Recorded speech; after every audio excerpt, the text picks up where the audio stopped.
वेकोली वनी north एरियामध्ये सुरू असलेली कोळसा वाहतूक सध्या स्थानिक नागरिकांच्या जीवावर उठली असून या जीवघेण्या वाहतुकीविरोधात महाराष्ट्र नवनिर्माण वाहतूक सेनेने आता आक्रमक पवित्रा घेतला आहे।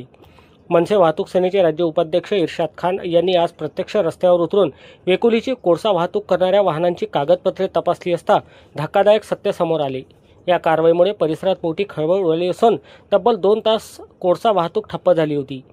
वनी परिसरात धावणारी ही कोळशाची वाहने मोटार वाहन अधिनियम 1988 आणि केंद्रीय मोटार वाहन नियम 1989 मधील तरतुदींचे सरळ उल्लंघन करून रस्त्यावर धावत असल्याचे तपासणीत स्पष्ट झाले। अनेक वाहने तांत्रिकदृष्ट्या अनफिट आणि भंगार अवस्थेत असतानाही त्यांची सर्रास वाहतूक सुरू आहे।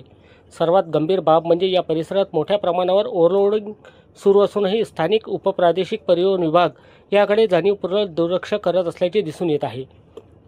आरटीओ अधिकारी आणि कोळसा वाहतूकदार यांच्यातील आर्थिक हितसंबंधामुळेच नियमांची पायमल्ली करणाऱ्या या वाहनांवर कोणतीही कारवाई केली जात नसल्याचा थेट आरोप इर्शाद खान यांनी केला आहे।